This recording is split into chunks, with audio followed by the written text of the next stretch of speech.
Good evening to all our members and a very, very warm welcome to all our visitors. And a big thank you to Jan for agreeing to do this presentation for us. Sarah, our president, is away at present, so I'm been asked to remind people about, well, our members, about the excursion that is due on Saturday, the 19th of June at King's Cross, starting at 2 p.m. We'll meet at the station, and we go around from King's Cross to Elizabeth Bay, collecting images for our scavenger hunt. If you look at our schedule, you'll be able to find the list of subjects that have been set. And if not, maybe I'll put them up also in Facebook so everybody can write them down if they can't find them on on our schedule. I'm looking forward to the meeting. Thank you, Jan. First of all, hand it over to Deirdre. She's got a few things to say. Yep, okay. Well, I'm Deirdre. I'm also an East Photography Club committee member. So welcome everybody to Young's presentation, which is being hosted by East Photography Club. So I'll speak a little bit about our club. So we're a friendly club. We're always looking for new members. We meet at 7:30 p.m. on the second and fourth Tuesday of the month. And on the second Tuesday, we have a presentation by someone like Young. And on the fourth Tuesday of the month, that's where members exhibit their work around a theme. Even though we're located in the eastern suburbs of Sydney, we currently hold Tuesday night meetings via Zoom. So we now have members zooming in from places like Queensland and the UK. But when we do go back to face, we'll be meeting at East Leagues Club. But we're hoping to sort of look at alternating face-to-face meetings with Zoom meetings as well, and hoping that with the face-to-face meeting that it can be a hybrid one with people being able to Zoom in as well. We also have monthly face-to-face photo excursions around Sydney, so that's on weekends and weekdays. And then we have a monthly snap and chat at Centennial Park, where we just sort of sit there and chat over a coffee. We might take a few photos, and this is held 2 p.m. on the last Friday of the month. We're all looking forward to this presentation. No, that I think our Zoom meetings are absolutely great, but I think there's nothing like meeting face to face and being with your members and enjoying their company and sharing all our ideas and all the new things that we have learned. So looking forward to that. Yeah. Snap and chat is absolutely fabulous for that. Yeah, it is. It's just so nice to sit around and get a coffee. The same way with our excursions. They're so good. Yeah. We spot things and it's wonderful. Yeah. The excursions, what's happened in the past is that we'll all go to one area and then we share the photos, and people have photographed the same thing, but it's got a slightly different look to it. So it's quite incredible how one particular subject can look so different with different photographers. Yeah, exactly. Just a sort of different perspectives. Yeah. Someone will take something really close up and others will take it from quite far away. It's good though. The excursions are great, and so is anyway. If you want to get involved in the club, this is our email address here, and this is our website there. So it's got a whole lot more information about our club, and we'll put this up at the end as well, and then it will be in the recording. So basically, it's now over to Young. Lovely. Yeah, thank you for having me. My name is Jan, and I'm going to talk to you guys about my journey as a photographer today. We actually have quite a bit to go through. I've put a bit of an agenda up here, and the way I structured is to actually tell you guys a bit more about my background, and then kind of go through a couple of photos and areas that I took pictures of in the early stages of my kind of photography gear, starting in kind of Sydney and then moving more towards regional New South Wales, outside of New South Wales, and then also overseas. And I'm also going to talk about one of my specialties, which is astrophotography. So a little bit about me. You may actually have heard that already. I'm from Germany. I moved over here 10 years ago, and I currently live in Sydney. For the last 10 years, I worked as a risk and compliance officer for an internet company called Groupon, and I've recently joined another internet company called, like I think a couple of weeks ago, so still fairly new. But as a passion project, I kind of got into photography in 2015 or 2013 when I bought my new camera, but we're going to get to that in a bit of a second. So in terms of how my journeys actually started, back in 2004, I got the chance to travel around the world after I finished my high school. And one of my dad's friends gave me an analog SLR camera, which these pictures are taken of. I had absolutely no idea what aperture, what ISO, what focal length, all of that means. I only had one lens and a polarizer. But I already knew back then, when we're still shooting on film, that once these cameras are affordable as a digital product and are good enough to actually look better than, or even at least the same than analog cameras, I'm going to get one. So these are kind of, I guess, my first exposure to, let's say, a little bit more professional photography. But a lot of things have changed, including my hairstyle and a few other things in my life. So we'll get to that in a minute. In terms of the way I started with digital photography, this is actually my first digital camera I bought back in 2007 when I came to Australia for the second time in my life as a student. And that camera had 8 megapixels, but was great because it actually got me into the world of long exposure photography. And one of the first pictures I took with that camera was this picture. That was back in Germany, but what really caught my eye here was that the camera could capture something that I couldn't see with my own eyes, which were those light trails from a passing bus that just went past me. And I knew immediately that that's definitely something I want to explore, and this is something I want to spend more time on. And then the second thing this camera could do is actually something my camera these days can't do. It actually can have a shutter speed of up to 60 seconds without switching to bulb mode. And that back then allowed me to take a picture of the stars, which looks like this. Obviously not very interesting, but if you remember back in 2007, things were a little bit different and not that easy. So for me to actually see white dots on this darker background in 2007, in the middle of the second largest town of Germany, was actually quite an exciting moment. And I knew that the long exposure as well as the dark sky photography is something I want to explore a little bit more. Then in 2013, I eventually made that step and got into the digital SLR cameras and bought this Canon 70D, which is to date still the only camera or the only main camera I use for all my photography. And we get into my gear a little bit later. And then once I had that, I pretty much watched a lot of YouTube videos to kind of educate myself of how aperture works, because at the beginning I had literally no idea why people are using f8 not f9, or what's the difference between f10 and all of that stuff, and I was a little bit lost. But then throughout the years, obviously knew and found out what that means, and that it not always matters if you use f8 or f9 and things like that. But yeah, YouTube was definitely a good start for me. But I wish I had a lot of other people like they can actually talk to me face to face and fast track that whole process.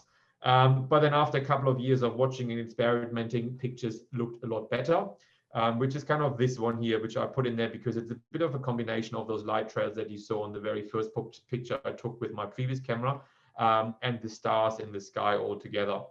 By the way, that was, I think, near a place called Batlow, towards the snowy mountains early morning just before sunrise. And then throughout the years, kind of the theme of long exposure photography continued. Don't worry, this is not the Helensburgh glowworm tunnel. I would not do this in a glowworm tunnel where I would kill a lot of glowworms. I'm not that bad of a person, but yeah, definitely if you do that kind of photography, that's basically steel wool spinning. You put some steel wools in a whisk, light it and swing it. Obviously protect yourself. I don't want anyone to get hurt doing this kind of activity. And then these days, my astro pictures look like more like this. This is the blast furnace in Lithgow. I'm not sure if anyone's been there before, but it's a panorama shot probably 3 years ago with the Milky Way aligned over the remains of that blast furnace. And if you actually look at the bottom left here of this picture, I'm not sure if you can see my mouse, you can actually see my sleeping bag down there because it was rather cold. And while I was doing a star trail later on, I just kind of jumped into my sleeping bag to stay warm. Also got into lots of reflections and getting low. We'll talk about that later in a minute as well, and also how I edited that photo. But you can see that pictures have kind of improved in terms of the quality. And then I think in 2018, I bought a phone that was a little bit more capable than my previous phone to actually take pictures, and got into a bit of smartphone photography as well, because obviously don't want to always carry around my heavy camera or my tripod. And I kind of spend a lot more time on focusing on actually interesting compositions itself. Yes, the phones are obviously not as great as a proper camera, but with an interesting subject, good composition and good lighting, you can actually get very decent results even with the phone camera. And that's basically what I wanted to try with that as well. So in terms of my gear, as I said before, I'm shooting with the 70D, which is a crop sensor camera. And when I bought that camera, I decided to go for kind of a medium zoom lens covering the wide angle from 18 to 135 centimeters, mainly because I was a bit too lazy to change lenses all the time. Those who've bought a kit cameras or like kit lenses usually get the 18 to 55 lens and the 55 to 250, which is a bit of a longer zoom, but I thought I'll just be happier with one lens. And I think I still would go for the same decision rather than having to swap lenses and missing at certain moments because I didn't have the right gear. This is the tripod I currently use. This is not my first tripod. I don't really want to be a brand ambassador, but it seems to work for me. It has those kind of rubber grips, so not any clips, which almost hurt my fingers, and kind of these twisty things, which seem to work quite well. Yeah, quite happy with that, but can't really tell you if that's better or worse than any of the other brands that are currently out there. And I only use 2 filters at the moment. They're both screw-on filters. One is the ND filter, 10 stops, mainly to get those kind of smooth clouds, long exposure kind of effect. And the other one is a polarizing filter to take out the glare, to make maybe sometimes the greens a bit greener and the blue sky a bit bluer, shooting with those kind of filters. These are the only ones I have. And I've thought about going into kind of those Nisi filters that, I don't know, a lot of the friends I know use, but kind of never really got around to it and feel like I can create similar effects either later in post-production or with these kind of filters.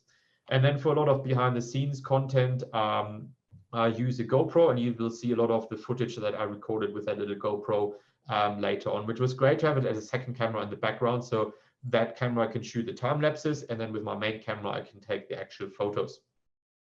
A couple of years after I bought that camera, the kit lens, I looked a bit further into astrophotography, and that's when I had to buy a different lens, which a bit of a faster aperture, which is the f2.8 here, to let a little bit more light in there, and also went for a bit of a wider angle to get more of the sky, more of the Milky Way into the shot.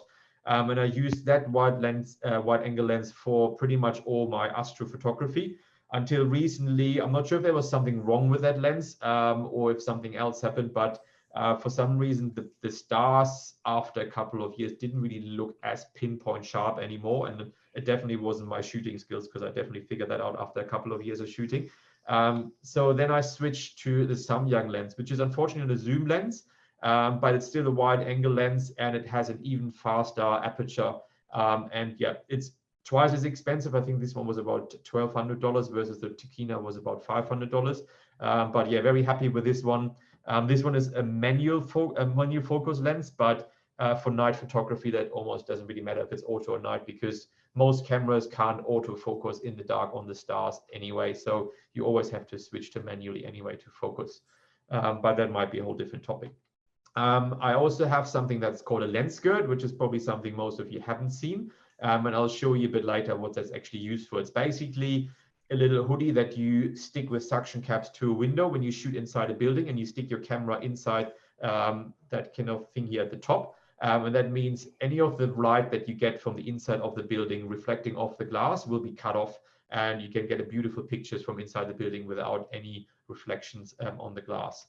And then I also have that little Platypod Pro, which is basically a tripod plate, which is handy when you go to locations like churches or other places with tight spaces where you're not allowed to bring a tripod, but you can just get your ball head, screw that ball, grab on that screw there in the middle, and then put your camera on there and yeah, take a couple of pictures. To be honest, I don't use that a lot anymore, but it's still handy to have with you every now and then. It's relatively small and light, and yeah, sometimes yeah, for churches, it's definitely the only thing that you can take with you if you want to mount your camera on something that isn't huge and bulky. In terms of planning my shoots or shots, in terms of like going out and figuring out when does the sun actually look good, where will it be, I use an app called PhotoPills. That gives me all the times in terms of sunrise times, sunrise locations, moonrise, moonset, where the Milky Way is, where the Milky Way core rises, if there's a lunar eclipse or solar eclipse, and a lot of more things to look into. I think that app costs about $15. It's not available on desktop, but on your mobile phone. But I use that pretty much for everything in terms of location planning. Where do I need to look? Where do I need to point my camera? So the $15 or $16 you have to pay for, definitely worth spent. I do have to say at the beginning, it takes a bit of time to get used to it. It's a bit overwhelming, but then once you through that, and there's a lot of tutorials online on YouTube, it actually makes a lot more sense and you will not use anything else anymore. And then in terms of weather, I use another app called Clear Outside, which is a free app. And the good thing about this app is it gives me a number for each different layer of clouds. And the way you read this, I'm not sure if it just looks a bit too complicated. Forget about all the numbers here at the bottom. Just look at the number of the clouds. Basically, for colorful sunrise or sunsets, what you would like to see is a forecast with a high number here in the high cloud section, which is the very fluffy clouds at the very top in the sky. And you don't want any low or medium cloud in your location, which might potentially block the sun on the horizon. So this, for example, is not a good forecast for colorful sunrise or sunset because there's a lot of low and medium cloud. But if it's actually the other way around and you have a lot of high cloud and a lot of zeros on the other side, like we had this morning, there's a high chance of you getting a very colorful sunrise and sunset. So you don't really miss out or don't really set your alarm for nothing when you have to get up very early in the morning. If anyone has any questions about these apps or my gear, feel free to put that in later in the chat. To be honest, I actually don't know if I can operate the screen and the chat at the same time, but we can talk about that later. Or if you have any questions, you see at the bottom of the slide deck on the right-hand side is my website. There's a contact form if you want to send me any questions or contact me on Instagram, which is the handle on the bottom left. I also always put a couple of composition rules in here that I found quite useful over the years, and I'm not really there to teach you that because most of you would probably have heard of those kind of rules, but it's always a great reminder for me to kind of keep these kind of rules or more guides in mind when I go out and I really struggle to find an interesting composition. Thinking about these kind of rules is like, it often helps me to actually come up with something that's a lot more useful than just putting my tripod in the middle of nowhere and pointing it towards the sun. And you'll see a bit later in the slide deck why that is. The first one I want to talk about is kind of the one where you have a foreground, a middle ground, and a background to create depth. I think before I started into photography, this picture would have been taken probably without the foreground element because the main subject is obviously Horsehead Rock down the coast in the background, and that's really what you want to focus at. But including that little kind of watery bit in the foreground really helps to add a bit of depth and kind of add a bit of a 3D effect to that entire image. And now these days, when I shoot photos, I usually try to find something in the foreground to kind of create that depth. It doesn't always work, and you don't obviously have to follow these rules, but I feel like it definitely helps when you structure pictures with kind of these kind of elements in mind, that you look for an interesting foreground, then obviously have or often the foreground can actually be your main subject, but often it will be somewhere in the middle ground, and then obviously have the background, which is often the sky or mountains or something else in the background. The next one is looking for a natural frame that kind of frames the entire image and draws the attention of the viewer towards that main subject, which is obviously here the Sydney Opera House. This is taken from Cremorne Point through a bush. And the viewer, there's the kind of no question asked. You know immediately where you have to look and what the main subject is, because you have the trees kind of framing the entire scene. The next one, very popular one, is leading lines as well. Sometimes they can obviously distract from the main image, but again, this one, it's very easy, or it takes, it's very fast for the viewer to actually realize where you have to look within the image, and you don't really get confused because there's too many elements in the image. The leading line in the foreground here takes you immediately to this main subject, which I guess that was a bit of a creative choice, is out of focus because I focus more on the foreground there. But in terms of composition, it makes it, the composition itself, very easy. And this is a bit of a combination of everything. You have the foreground element, which is that leaflet, somewhere on the roads near Katoomba in the Blue Mountains on a very foggy morning. You got the depth by having the leaf, the middle ground, which is kind of the road, and then the trees and the fog in the background.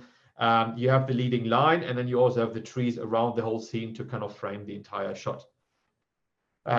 Another thing that those that follow me on Instagram probably know that a lot, I love reflections in either puddles or in windows, wherever I can find them, getting low with my camera. Obviously, rainy days work very well, and that's why I love Vivid when it actually rains, because everyone else stays at home, and all the photographers usually come out to take pictures in the rain to get those lovely reflections, especially with the lights, and we'll have a picture for that later. And another one, which I actually find quite difficult, but it's also quite powerful, is keeping it simple. To only have very, very few elements in your shot, to keep it as easy as possible for the viewer to actually figure out what's the main subject, what does the photographer want to tell me. And yeah, as I said before, I often find that quite difficult, because often there's a lot of stuff going around and you really want to kind of keep the viewer's attention to one specific subject. And there was actually one recent one that I really like, which is this ferry here. I think that was taken early May on a very, very foggy morning.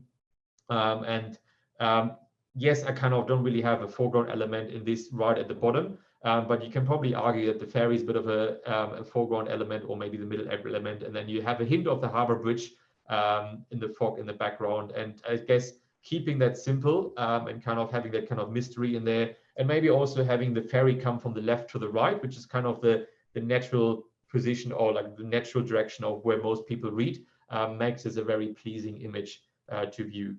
That's just my ideas. I'm not sure if you would agree with that, but that's what I'll probably say. Well, this picture may be seen as a beautiful picture by a lot of people. And also, I do also love a lot of architecture. I don't think I have too much architecture in here as well, but symmetry, especially with architecture, is something that really works really well as well when it comes to image composition. I'll just move on to my early stages once I had my DSLR camera, when I bought that back in 2013. And actually, fun fact, before that camera came out, it took me about half a year to agree to spend, I think it was $1,800 back then, to spend that on a piece of technology. And to not waste any time, I actually downloaded the user manual, which was about 450 pages, before, like 6 months before I bought the camera, to give myself enough time to, when I actually have that camera, to actually know exactly what I'm doing. Probably a bit of a weird thing to do, to read through 450 pages of camera manual, but I felt like it actually helped to then know how to operate my camera. And this camera, this photo is one of the earlier ones. I think I had probably the camera for maybe half a year. Once I had that, it's taken down in Cold Cliff.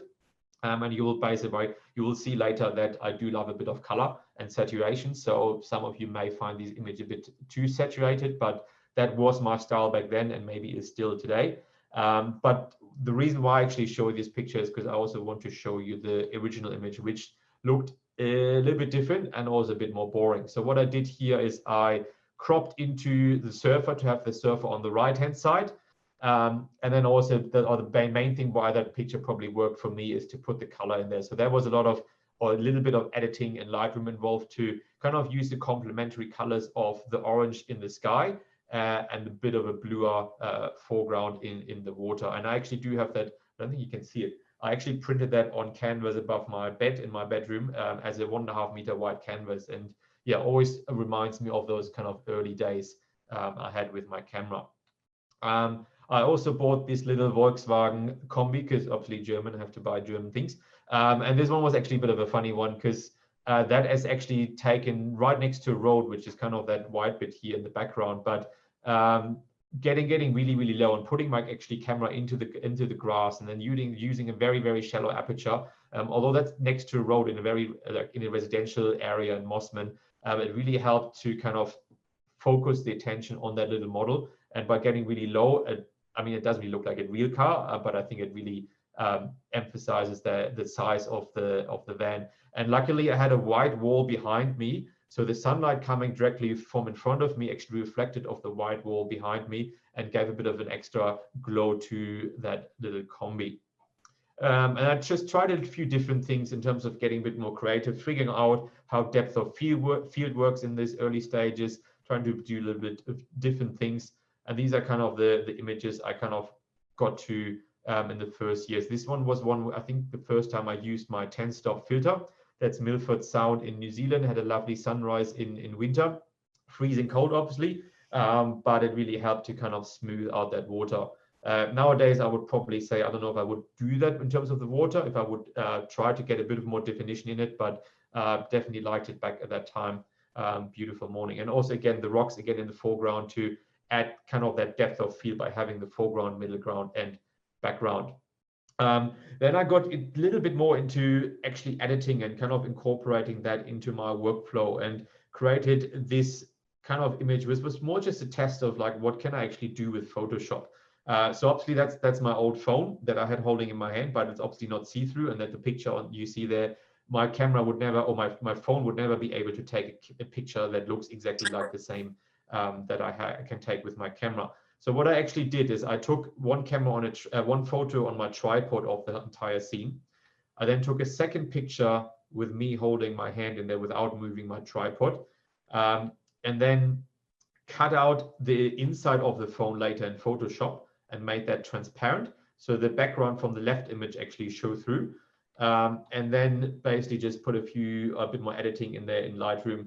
And what actually happened with this picture, that was just like me trial and error something. I wasn't really happy with the photo, that it was like something too outrageous, but the Illawarra Mercury actually picked that up and printed that as the main image on the entire cover page, which was amazing back then. Obviously, newspaper didn't pay me for that, which is probably a whole other different topic if photographers should get paid for their content, especially when they end up on the cover of a newspaper. But back then, I was just happy that a picture got shared. And then I used that idea to create something a little bit different, which is the picture on the right-hand side here, which was taken at Zigzag in the Blue Mountains. And again, it was probably more in the early stages of my photography, of more playing around with different things and getting used to Photoshop. Because even these days, I would say I'm definitely not a Photoshop with it, but kind of having these kind of smaller projects definitely helped to kind of get used to certain elements within Photoshop. For example, different layers that I had to use for those kind of creations, and also masking different objects from different pictures. And while I would these days not do these kind of pictures anymore, it definitely helped me to create other things later on that do not look that unnatural like they do in these pictures. And actually, this is just a quick behind the scenes story content, how I took these pictures. So I took one picture of the railway line, and then one picture on my rooftop of the phone, and basically merged them, put a bit of a blurry filter around that to create that one. The next kind of thing I really got into, and I showed you that earlier, is obviously those kind of light trails, but what I really wanted to get into is light painting. And I found this tutorial on a website called Digital Photography School, and I got really interested and see if I can actually try that myself. And I went on a holiday into rural Queensland a couple of years ago and created this beautiful image. And I'll show you in a second that is a time-lapse video of how I actually did that. So to create these kind of white lines, over 2 hours, I was walking, or actually it wasn't me, it was a friend of mine, was walking very closely with a torch along the side of where all these lines are, where the white lines are, with a torch, probably about 5 centimeters away from those kind of lines, and trying to replicating those kind of defining lines of that. I don't even know what car that is, maybe a Plymouth or something, of that old car. And then I basically put all these pictures, I actually forgot how many pictures that are, on top of each other, and always only let the lighter bit shine through. And then in the end took one picture with a bit of torchlight from the left-hand side, highlighting kind of the entire side of this car, and then took a separate picture of the sky to get the stars out. And I'll show you the time lapse, how that all looks like.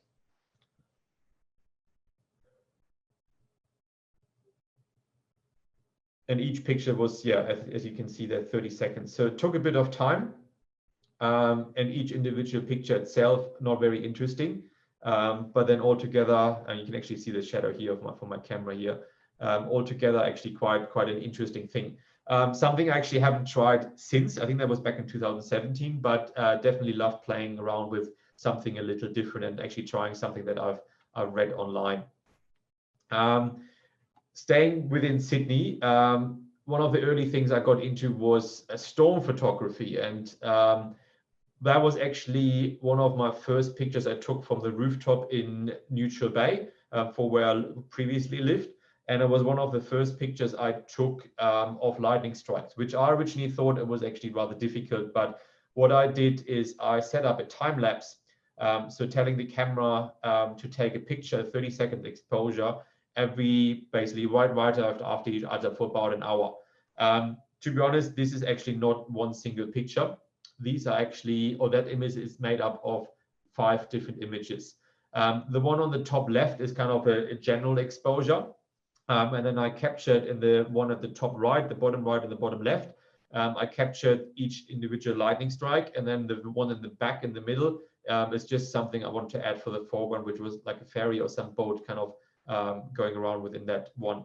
I edited that one. So each of them just boosting the color, putting a bit more clarity in their saturation to make it a bit more lively. And then put them all together again with Photoshops. And if anyone is interested in that, probably a whole other story, how to merge them. That ended up with, and then we ended up with this one. You may realize that the pictures I take are not always, I wouldn't say they're fake, but I often take multiple pictures focusing on different things within the scene and then combining them to create something that I have in mind. Obviously, these lightning strikes didn't happen all at the same time. They probably happened within a 5-minute period. But this is kind of the vision that I had in mind. And that's how I take pictures and still do that these days. This is actually another one, which is funnily taken exactly on the same day. I think it was the 6th, 7th, or 8th of December 2018, and the other one was taken exactly the same day, 6th of December the year before. Often when we get storms here in winter, in summer, that's actually taken from the same rooftop, but in a different direction. And I got lucky, so the storm actually passed me. So it rained for about 10 minutes, but then after that, it was just a freaking light show all over the sky. And I do have another time lapse how that actually looks like. So that's actually an unedited photo from the rooftop. Obviously, shadows are a bit too dark, highlights are a bit too bright, and the saturation, everything is a bit too green in terms of the colors. But this is the time lapse, and you can see the storm traveling out towards Macquarie Lighthouse, which is the one here in the back. And that's the final image, putting them all together. That was a bit more work, getting all those lightning strikes into one image, and I don't think I've ever done that again since. But it was definitely a fun project. And yeah, to me, very powerful image to capture like 1 hour of storm in one image. The next one, I'm not sure if you can actually hear sound. Someone give me a thumbs up if you can hear the sound.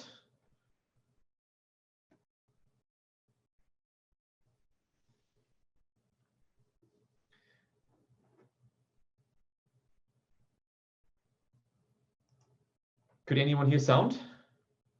No sound. Okay, maybe that's just that, maybe not connected this way. But I mean, the sound doesn't really matter. But basically, it was a couple of shell clouds rolling into Sydney. And here's another one without sound, probably doesn't make too much sense. But what happened here is there was actually a lightning strike that hit basically down here right in front of me. And there was one of those moments where I was stuck at home and I was thinking about going on my rooftop, but luckily I was smart enough to stay inside because that's actually where the lightning strike happened, and it was rather close to me. And later that night, that storm, that was actually one of the huge shelf clouds that rolled directly from the south of Sydney towards me. That was taken in 2015. Panorama was a vertical panorama. I often shoot panoramas as a vertical panorama. So I think it was 5 or 6 different images to capture as much of the sky here at the top and the bottom, rather than shooting horizontal images and then merging them together. Funnily, a couple of years later, I came home with a ferry and I saw something at the horizon that looked, again, very similar to those kind of shell clouds that I saw 3 years earlier.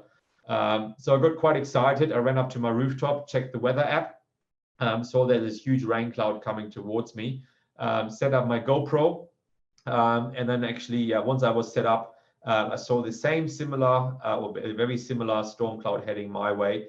And here's a nice panorama of how it looks with my phone, which is actually quite scary to see that, and actually gets quite windy up there as well. So that's where I try to stand on, but as I said, it was quite windy. The GoPro, in terms of the time lapse, blew over. Storm got closer, so it was really quite scary. It got a lot darker. Position, the GoPro fell over, so I actually had to secure that on another chair. Got quite wet, but it was actually quite fun. So obviously shooting into the wind with the rain towards my lens wasn't the best idea, but I still got something which I'll show you in a minute. And this is also what happened. Probably not the smartest idea to stand on a rooftop with a lightning strike on the left-hand side, but at least I wasn't stupid enough to hold an umbrella above me to give the lightning strike something to target. Still happy days. I think I got a few shots.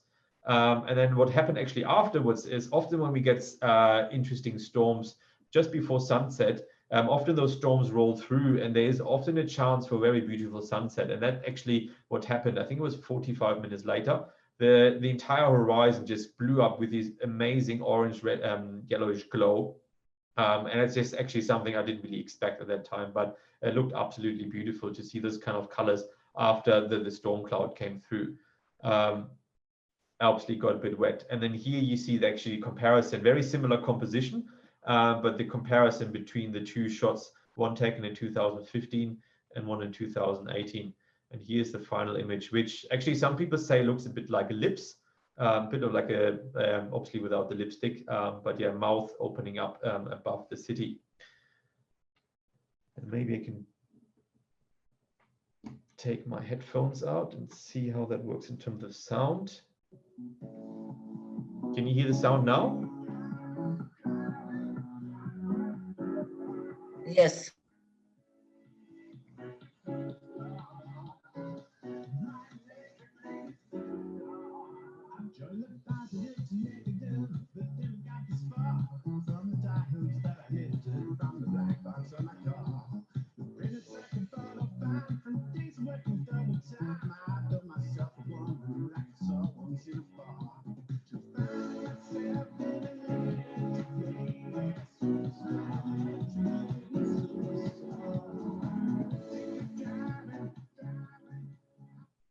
So I'll stop that here, and then got lucky enough a couple of years later. Similar one, this one was also from the same rooftop, but coming in from more the west. But I think in my 10 years here in Sydney, I've only seen 4 of those in the entire time.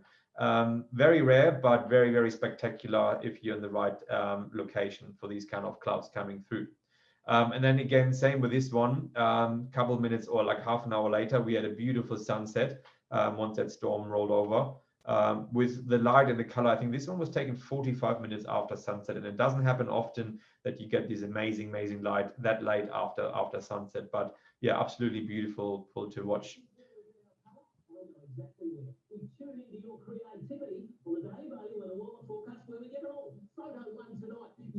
Breckwoldt photography. Look at that shot cloud building across Sydney. If you have them, folks, share them with you on Instagram.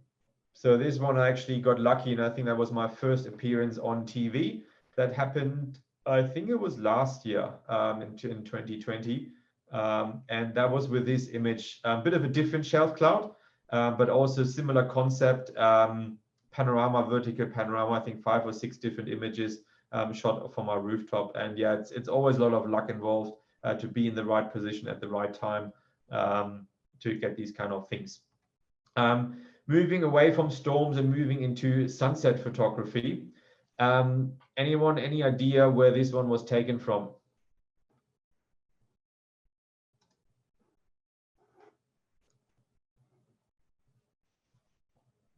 There was the one hint, it was not taken from a helicopter. That would not be so good. Yeah, well done, Vito. Yeah, it was taken from Sydney Tower, and this is where actually the lens skirt I mentioned earlier comes in handy, because you would think like shooting through glass, you wouldn't get such a clear image. And there's actually something else that is a bit different with this image that I'll explain in a second. So I'll first show you how I actually took this photo. So this is my camera in that lens skirt to block out any of the light and the reflection coming from in the tower, the building behind me, and to not carry my tripod up on top of the tower. I'm actually not sure if you're allowed to bring your tripod. You probably are, but I didn't want to carry my tripod around. I used that little platypod tripod plate and mounted my bowl head on top of that. So I was shooting through that lens skirt to block out any reflections.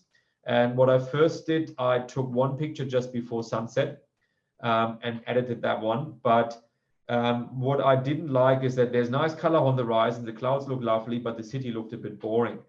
So something I do actually do quite a lot is I often take a picture a bit later. This one was about 20 minutes after sunset, where you have the lights in the buildings and you have the lights on the road. So you have those lights all lit up. Which you usually don't get during sunset. So most of the times when you shoot sunset, by the time the lights come on in these buildings or whatever you have around them with artificial lights, the color is already gone by the time the lights come on. So I edited this one, and then basically what I do is I take the sky or the color from the sunset and combine that to take that into this combined photo. Again, some people may say it's fake or not because it didn't actually happen at the same time. But I kind of use it as my creative freedom and always feel like it kind of makes it look a little bit better where you have the nice color in the sky, but also the lights in the building. And perfect rule of thirds. If you'd use those lines, hopefully you've heard that kind of composition rule before, lining that up perfectly. This one was another example of a sunset shot with a nice colorful sunset. I think it was 2 years ago from Bradley's Head. And again, this is a good example for where the color in the sky is amazing, but the foreground is all a bit dark and a bit boring. So same as with the previous picture, what I did is take a second picture a bit later, once the lights are switched on. And then for the final image, merge both of those pictures together. Obviously, I brighten up the first picture a bit more. And in this case, to kind of take the attention away from the water, I also used, I think it's called a motion blur filter to make the water a bit smoother. I didn't want to make it as smooth as you would see in the second image because you lose a bit of detail in the image. I actually like a little bit of those kind of waves and ripples in there. But that's, again, my creative freedom and up to everyone to judge if that's good photography or not, but that's kind of the style I do. But yeah, those that maybe know me from Instagram know that I do kind of this kind of style quite a lot, that I shoot one picture at sunset and one picture 20 minutes later to get those kind of lights in the building in the shot and then put them together. And if you know a little bit about Photoshop, it's actually very, very easy to kind of blend them together with a layer blend mode called Lighten. So you don't actually have to do too much work later on, but that we can talk about that in a different session. Let's move back into night photography and into long exposure photography and a couple of vivid shots. Those that shoot Canon may know the Canon Collective group that Canon has, where they run events, or they actually stopped that during COVID and kind of made all the ambassadors redundant. But back in 2016, they offered a helicopter tour, and I was lucky enough to be one of those lucky persons that get into those helicopters. And shooting handheld out of a moving helicopter in the middle of the night with outdoors wasn't the most pleasant experience. Obviously, it was cold because it was in winter. Luckily, they gave us a very fancy camera. I think it was the 1DX something back then that just launched in 2016. And they also gave us a gyro, which is basically like a vibrating device that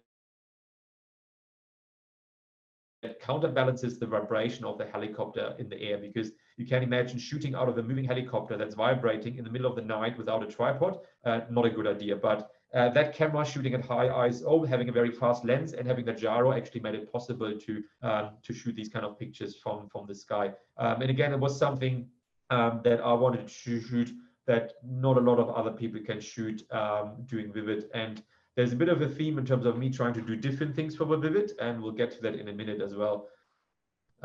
Next one, similar to what I mentioned before, what I like is getting low, getting reflections. This one, the left one is taken from Luna Park, and the right one is just on the other side of Sikiliki at Kirribilli. And I want to talk to you or show you actually a bit more of how I edited that shot. This is actually the initial shot I took once I set up my camera. I put it on my platypod. Had the first person walking in. I kind of didn't really see that person, but then got a bit of annoyed that a second person walked in. But I thought, well, while she's holding up her phone, actually might be a good opportunity to get her, as long as she stands still long enough, to see if I can actually get that picture with her in the shot. Obviously, that sign is a bit distracting. So again, a bit of Photoshop work involved to get that removed.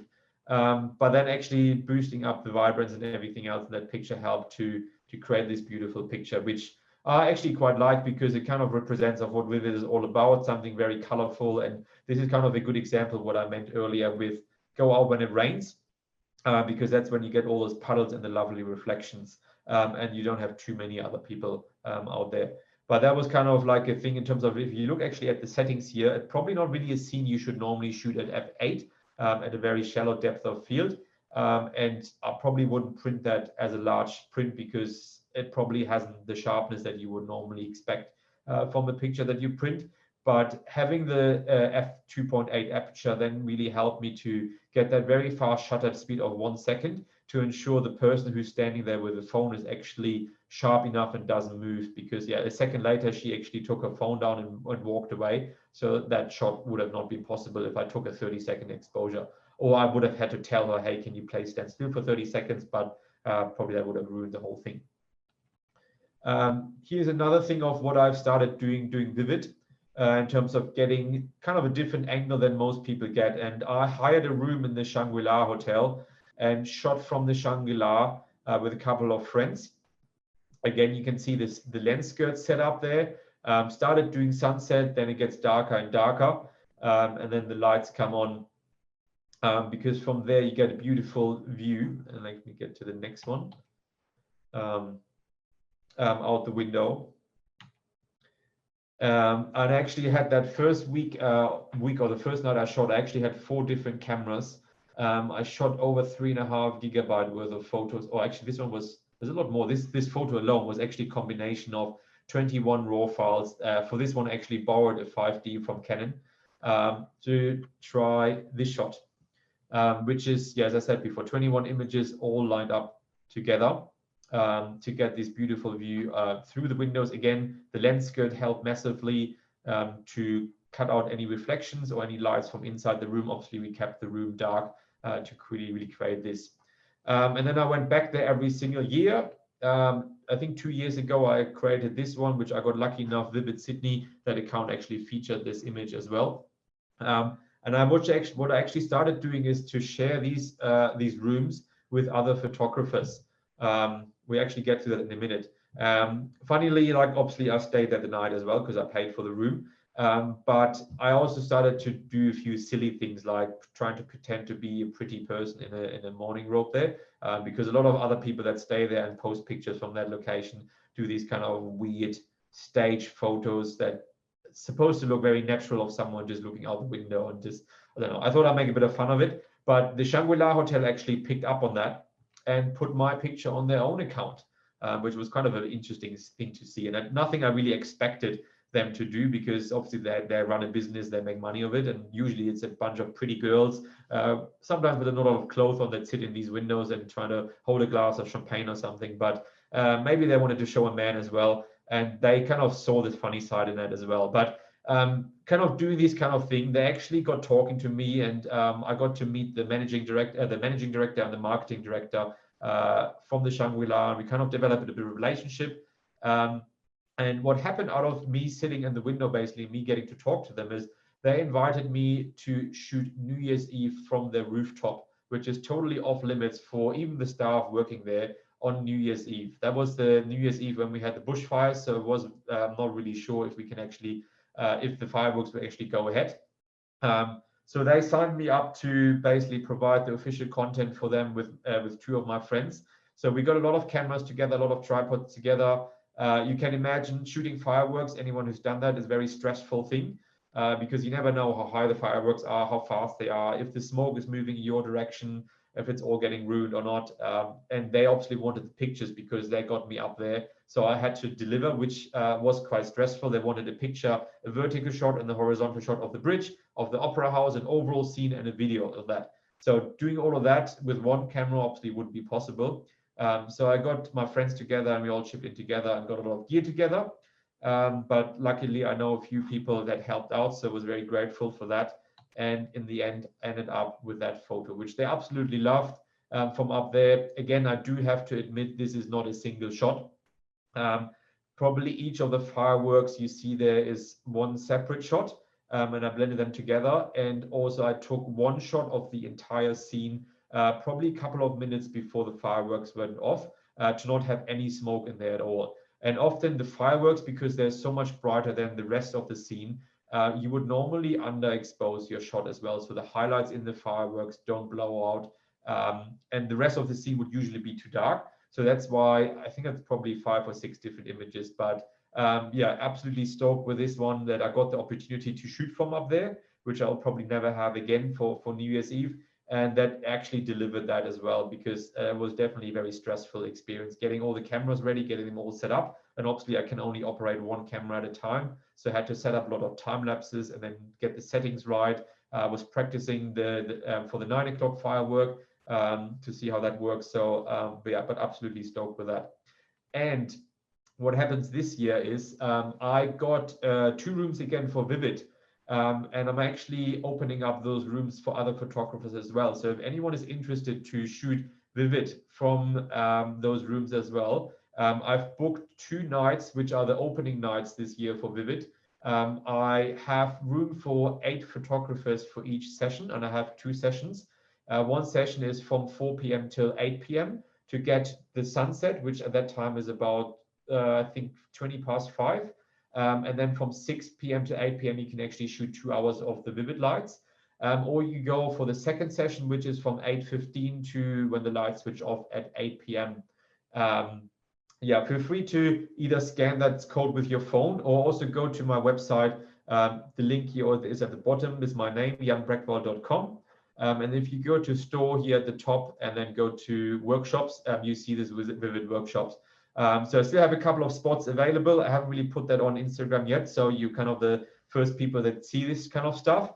And because I have that relationship with the Vivid Hotel, they actually gave me a room in the top 6 levels. So it's one of the rooms is in level 29, and the other room is between level 30 and 35.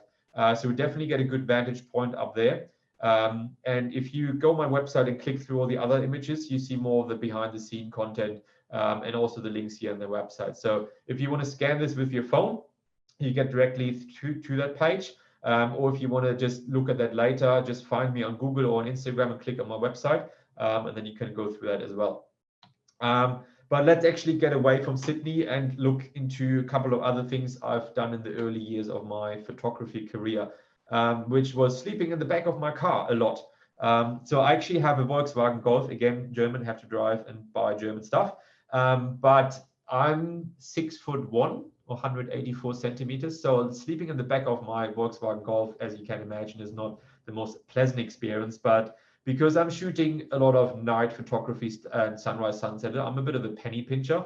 And I don't want to spend money for a hotel where I only sleep for like 3 hours in. So I often drive to location, and I'm that comfortable or fancy that I actually get my eye mask, which is from Emirates, and a little pillow because I don't want to have a sore neck. And then, yeah, I sleep in the back of my Golf, leave my camera outside sometimes, or take it inside to get up early in the morning. But a couple of years ago, Canon organized a workshop in the Stockton Sand Dunes, just north of Newcastle.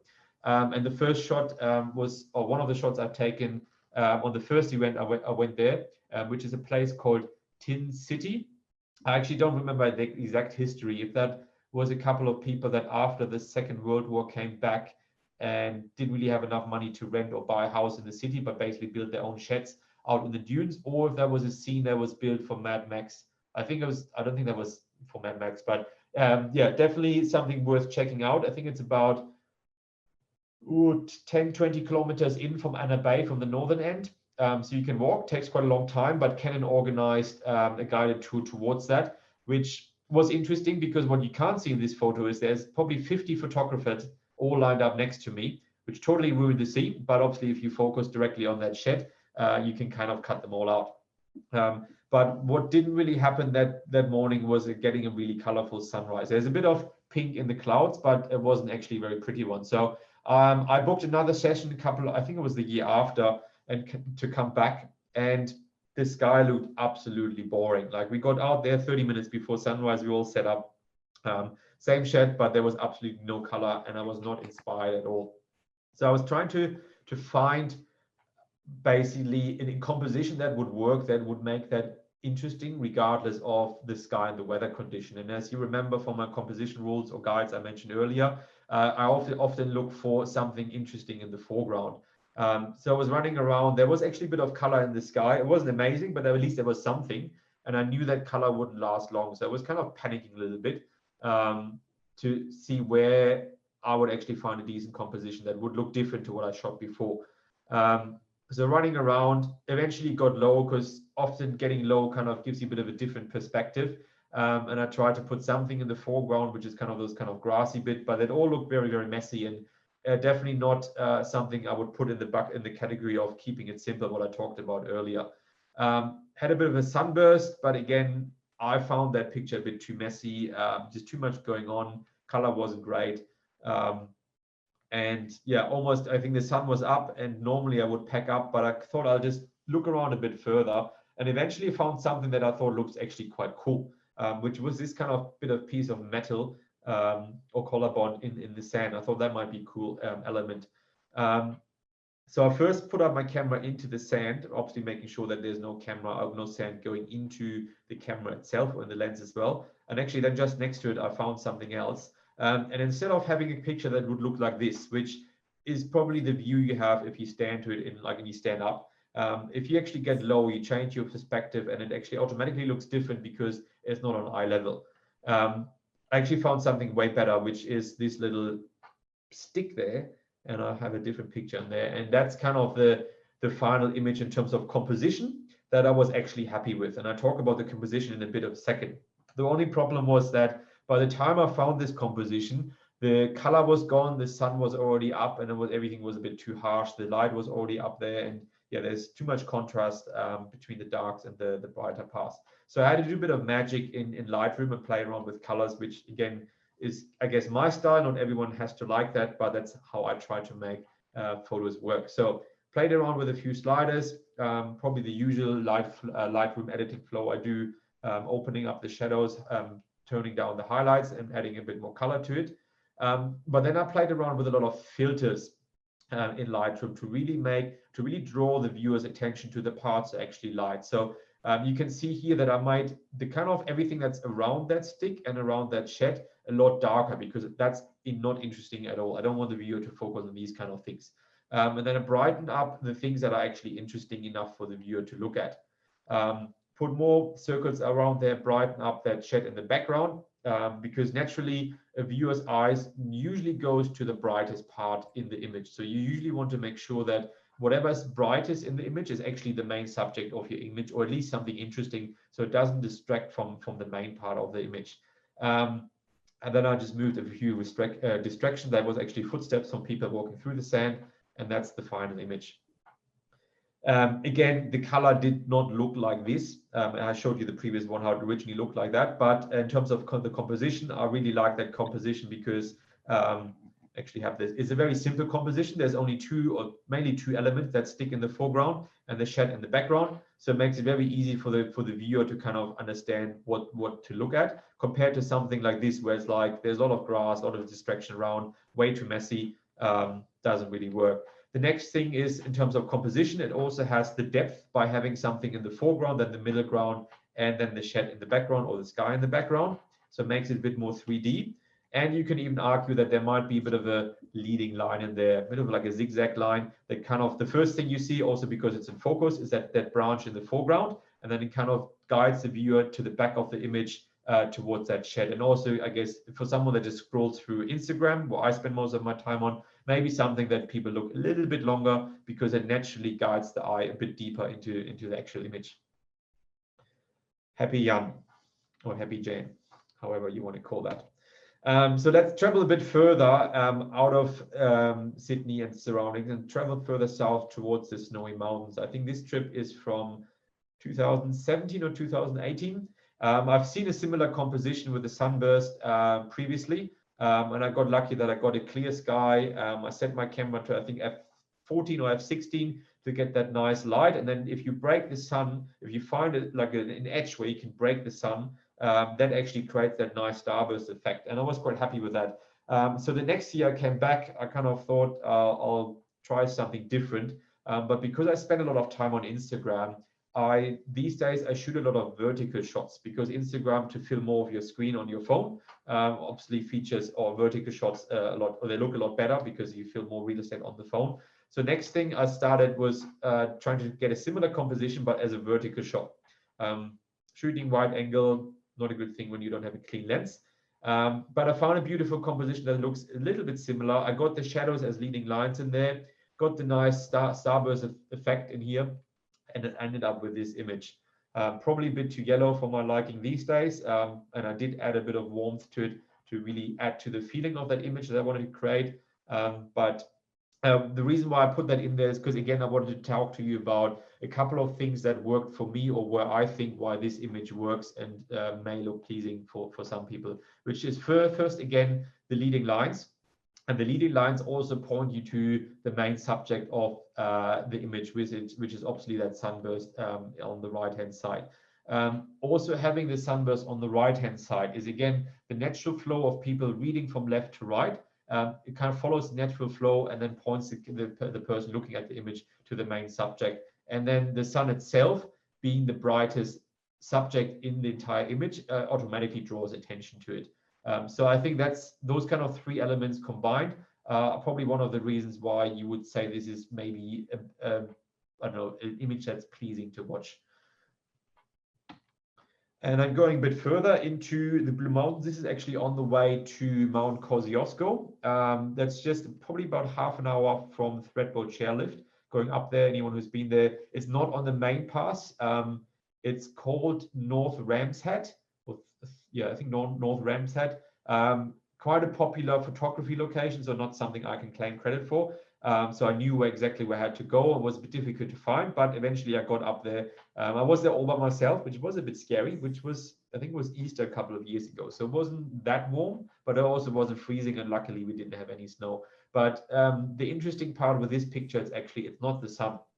So you may have realized there are a lot of whiter lines here in the sky, which are actually the stars, which actually give it away that the bright point you have here is the moon. Because if you have the sun up in the sky that high, you would not see any stars anymore.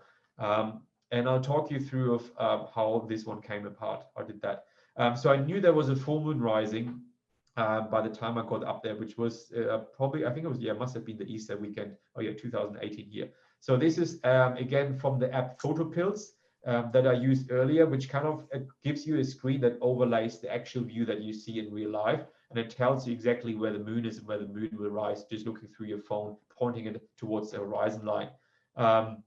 So before that, I tried to shoot sunrise, sunset, but there were no clouds, so it wasn't really very interesting. So kind of moved away from that, and then moved around the corner, and there was actually the full moon rising on the other side behind the rocks. And luckily, I got a very nice lens from one of my friends. I think it was a 100 to 400 lens. And when you shoot with a 400 lens, you realize the moon actually moves rather fast. It's very difficult to get everything focused and not have any motion blur, and then get it all set up and line up. But yeah, it was quite beautiful to watch.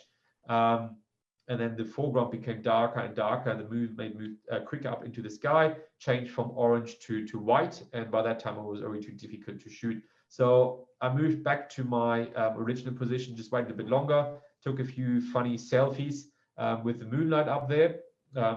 As I said before, I was there alone, so I had to entertain myself to not get too bored. But then I actually saw this, that the moon was perfectly lined up with that rock formation I saw there. So I took again multiple pictures to make that scene work, because the moon was so bright. For getting the moon not overexposed, I had to darken it down a bit, which meant the foreground was way too dark. So I took one picture for the foreground, a bit of a longer exposure, and one picture for the background. Let me just go through this. And that was the final image to that. So the foreground is one image with the the stars here, and then the background with the moon was another picture merged together.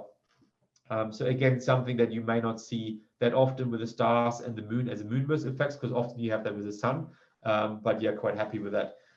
Interesting part was actually I slept up there in my sleeping bag just behind the rocks here on the right hand side, because I didn't want to go back down and then go back up for sunrise, and the chairlift obviously wasn't operating at those hours of the day.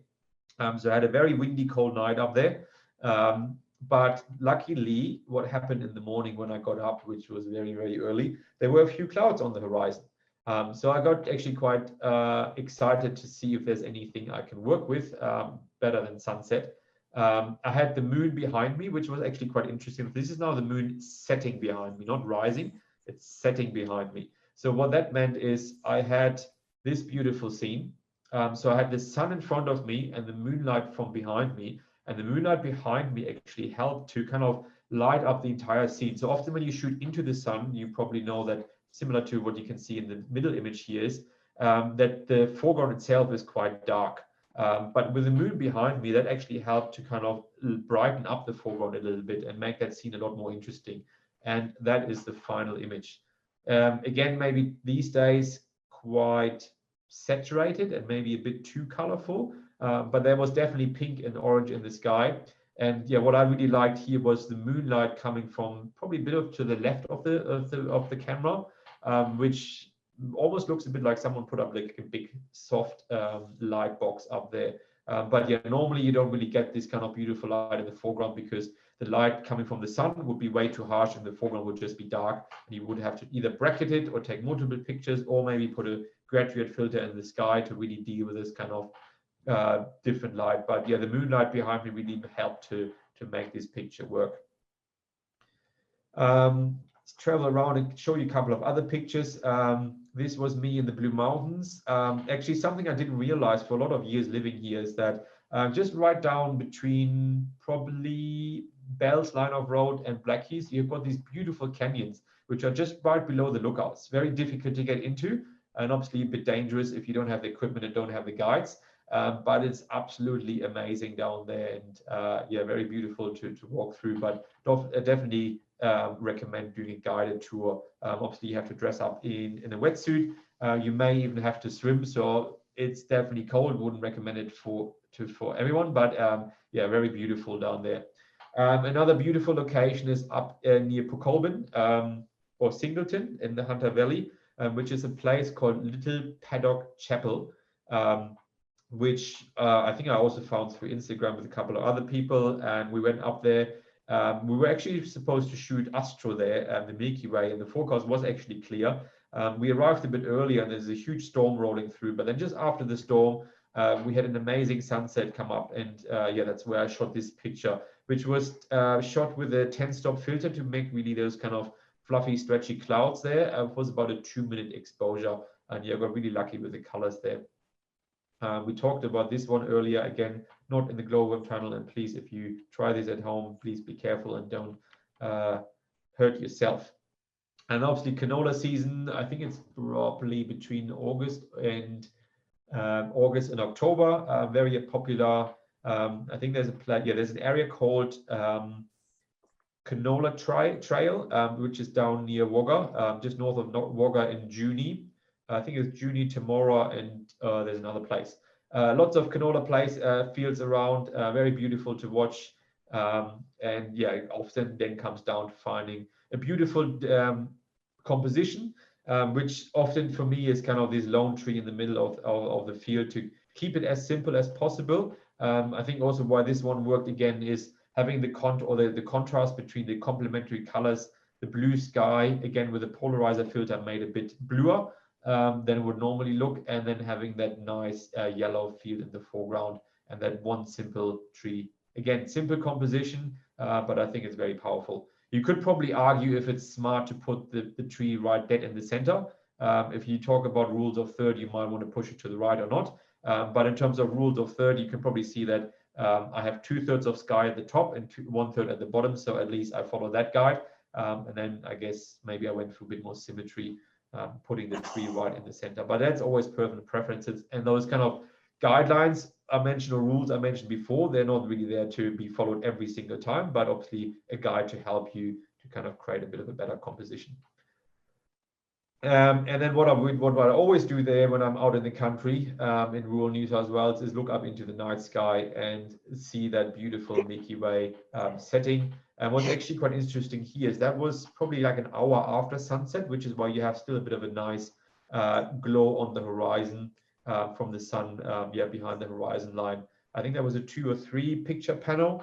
I do have to say it's not the sharpest. You probably see that at the very top.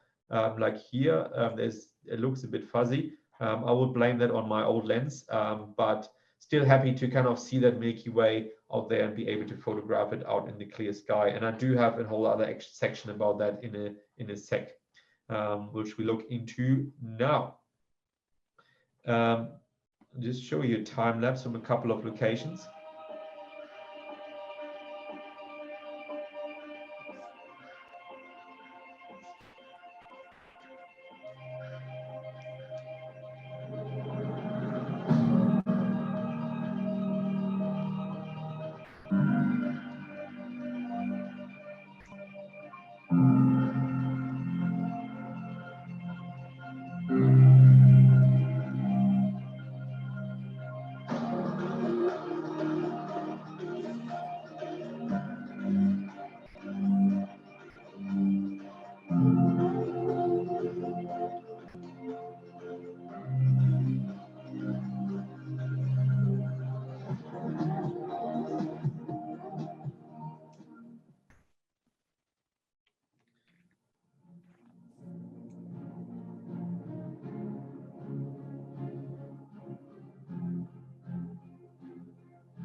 That's the moon, by the way, rising. The sun would be way too bright and you wouldn't see any stars anymore. But that's always exciting when you have a moonrise with Milky Way. And it's not the full moon, because the full moon would be way too bright for these kind of things. I think it was maybe 20 or 30% bright of moon. So definitely interesting one. And this is actually what I love to do the most, is those kind of getting out there, getting out in the middle of the night, see the Milky Way rise and set up time lapses. And unfortunately, I do not have a second camera yet. So once you set up the time lapse, you can't move it for hours, or I usually leave it running for at least 2 hours and just stand around in the cold. That's when it helps to go out with other people, so you have someone to chat to, and it doesn't get too boring. But what you actually get after the end of those 2 hours is like, yeah, that amazing movement of the Earth rotation, or the Earth rotation, and seeing how the Milky Way moves through the sky in the night. And anyone interested, I'm part of a Facebook group called Sydney Astrophotographers, with a couple of other friends, where we share a lot of images, tips and tricks. People can ask questions. You don't have to be from Sydney for that. If anyone is interested in that, feel free to join. And yeah, for any beginners, it's good to learn from other people, but yeah, feel free to ask questions there as well. And I'm one of the moderators with a couple of my friends there. The Facebook group is called Sydney Astrophotographers. And this is where I really learned kind of to get the most out of my camera in the last couple of years, because my camera is already 8 years old now. So the sensor is not the best anymore. It's still good, but it lacks a bit of dynamic range. And especially when you shoot astro, you have to shoot at very high ISO. So most of my pictures are either taken at 3200 or 6400 ISO. And most pictures would get quite grainy, especially when you shoot with a crop sensor camera instead of a full frame camera. Also when it's a bit of a lower entry model camera. So what I've done here is, for these kind of pictures, I got into an editing style or technique called stacking, where you take, for these pictures, I talk about 20 images right after each other. Each of them are probably between 15 and 20 seconds long. And I put them on top of each other. And you can actually put them then in a software that maps out the noise, because the noise stays the same while the stars move out through the sky. So the camera actually knows where the software actually knows where the noise is, and removes that automatically. And I show that to you in a minute as well. And that really, really helps to bring out all these details, all those kind of gases and nebulas that you see on the right-hand image, which is, by the way, taken in Bombo near Cayama, with the Milky Way core rising behind those kind of stacks there. And you really get to see all those kind of nebulas. And I think this is called Antares. And really get into that, which I actually didn't think was possible with my camera, but it's kind of amazing what you can actually get out of those raw files in there. And anyone interested in that kind of stuff, I can probably talk about astrophotography in a whole other session, or you can invite one of my friends called Matt Hudson, who I learned most of my stuff from. Definitely worth going out for. And also, if you're interested in terms of planning, like where to point your camera, how to focus in the dark, where the Milky Way will be at certain times of the year, because that always changes. Feel free to hit me up, or we can do another session about astrophotography another time as well. And now we're actually coming into the good part of the astro season here in Sydney in winter, because now the Milky Way core will be pretty much on the horizon, like you see on the left-hand side, from a lot earlier in the evening. It gets actually earlier and earlier towards July, August. That right after sunset, once it's dark enough to shoot out east, you already have the Milky Way core, so you don't actually need to wait until midnight or so to kind of get these type of images. But again, the whole astro thing, whole other session. That's at the Parkes Telescope out in Parkes. Every year there's an Astro Fest organized by an astronomer called David Malin. And we were lucky enough that I think it was 3 years ago to actually get on the ground in the middle of the night and to shoot those kind of images. On the right-hand side, they switched off the lights. And seeing that telescope move through the sky, as you saw in the time lapse, very beautiful sight, and very lucky to shoot there.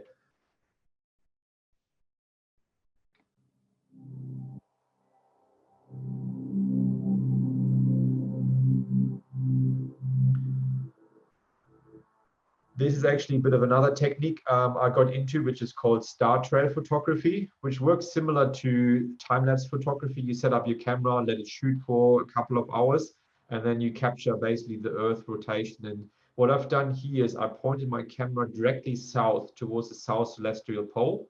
And that gives you kind of that kind of circle there in the middle. And I lined that up with a tree, which is taken in Tasmania at the Bay of Fires. And while that camera was actually taking pictures for 2 hours, I was sleeping on the rocks in the foreground because I couldn't be bothered standing there by myself, and it was in the middle of the night. But again, requires patience, but you get some very, very interesting images when you point your camera directly south and then combine all these images. Again, probably could talk about that for a whole other session, but I actually do have a post-processing tutorial, just a quick time lapse, but how I process these images.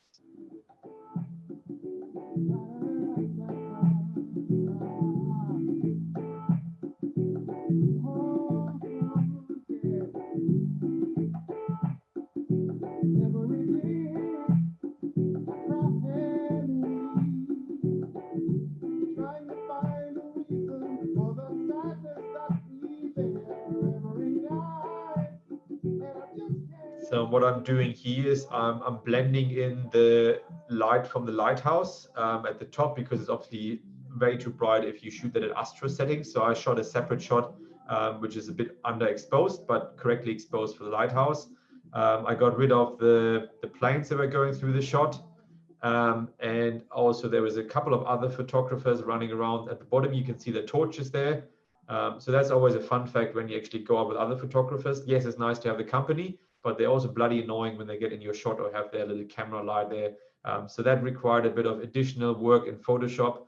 And that's where doing everything I did at the very early stages, what I showed you with my phone, that really helped me to kind of get to know Photoshop, to exactly prepare myself for projects like that. And the rest was a bit of dodge and burning, put a bit of a vignette around it, and that's the final image. Probably a bit hectic, and yeah, I'm not sure if it's really pleasing for everyone, but yeah, I kind of like this kind of star trail photography. The next technique I sometimes get into when I shoot astro is taking panoramas to get the arch in basically one shot. So that's, I think, a 180-degree panorama. And what I basically do is I take pictures pretty much almost of the entire sky. It's like I take it in different rows, probably like 6 horizontal or vertical shots in one row, and I move the camera slightly up, cover the same thing, and go up and go up and go up. So basically have probably 40 to 50 different images. And yes, the Milky Way moves in that time, but there's an interesting software called Microsoft Image Composite Editor, Microsoft ICE, which is very good for those kind of panorama Milky Way shots. And basically what you do is you just select all these images, you put that in the software called Microsoft ICE, and the software pretty much does it all on its own. I found that to work a lot better than any panoramas in Lightroom and Photoshop, but maybe Photoshop or Lightroom have caught up to that in the meantime. But this software, Microsoft ICE, works quite well, and it's free.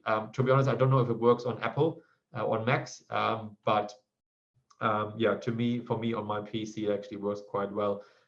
You do have to, when you go into panoramas, have to select a certain projection mode. And I can probably do another whole tutorial about this, but I just really quickly want to show you different steps. This image here is basically, I took a lot more images here of the entire sky, way more than what I actually needed, and it looks a bit distorted. But what you do is you basically crop in, add a few more pictures for the foreground, and then you get to this final image, which is taken at West Head Lookout in Ku-ring-gai National Park, looking towards the east, and this little white, this little dot here, that's Barrenjoey Lighthouse. So normally at night, the gate is actually close to that park, but there was, I don't know which month it was taken, but the security guys opened up the gate a bit earlier than they would normally do. And it was still, you can see the sunrise behind Barrenjoey Lighthouse here. It was still early enough that it was dark enough for me to shoot the Milky Way. I actually got there to shoot sunrise, but because the sky was so clear and there was a lot of clouds later on the horizon, actually sunrise was pretty boring. And all the other photographers that showed up later didn't really get anything good. But luckily I arrived a bit earlier to get them the astro shot, which was a bit unexpected when you go out for sunrise to shoot astro. But I think it was definitely worth it to try something different and kind of get arch in there. This one was shot during the bushfire season. Now, I'm not sure if that's why, because there was so much smoke in the sky. This was probably like an hour and a half before sunrise, that there was such a kind of an orange glow on the horizon at Barrenjoey Lighthouse in Palm Beach. But yeah, I put this one in the presentation because, again, it's something that you don't see that often, where you have the Milky Way in the sky, but then you also have that glow from the early sunrise in the same shot. And I'll show you the time lapse of how that all came together.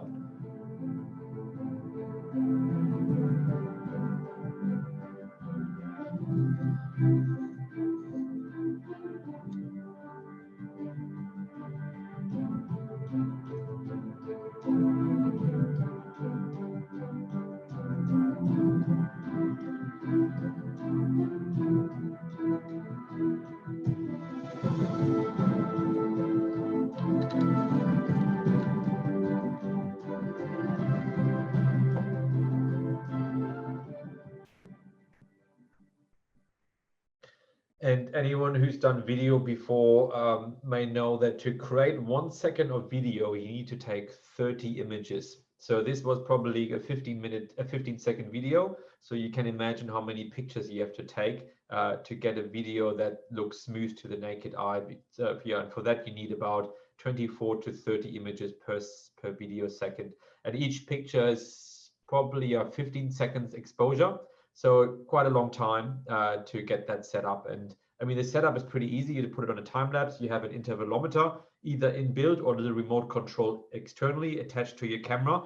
And then the camera basically takes pictures in whatever interval you tell it automatically. So I don't have to stand there and press the shutter every 15 seconds. I would probably get very bored in that. But it is definitely worth it, because I think these kind of Milky Way time lapses look very beautiful, and it's exactly what I mentioned at the very early beginning. It's something that the naked eye can't see, and this is something that you can actually make visible with the camera, which you otherwise can't, and that's why I love astrophotography that much.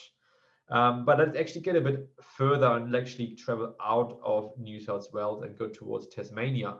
I'm not sure if anyone's been at the lavender fields. I forgot the name of that very famous estate in the northeast of Tasmania, but I was there a couple of years ago in January, and I was probably a little bit too late, because as you can see in this picture, the lavender probably maybe 2 weeks too late. I think it usually is in season between mid-December and mid-January.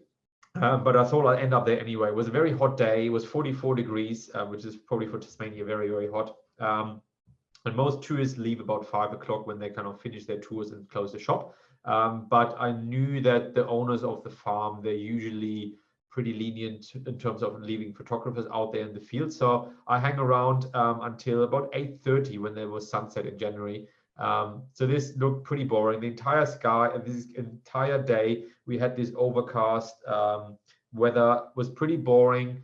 I was running around trying to find interesting composition in case the sky does go off for sunset.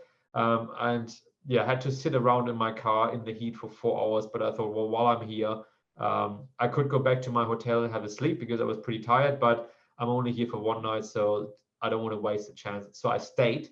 And then at the end, just before sunset, there was a small little gap on the horizon. And I saw there was actually enough space for the sun to poke through. And I thought that could actually be amazing if there's a gap on the horizon for the sun to come through and light up the entire sky. And that's exactly what happened. So because I was running around earlier, I knew exactly where I had to go to find a good composition.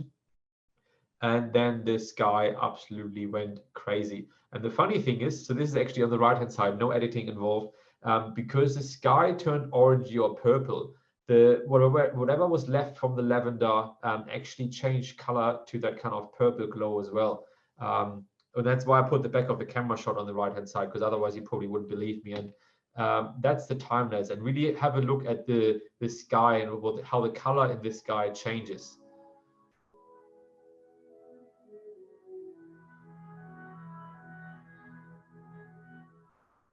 Didn't last long, maybe like half an hour, but that's the final image.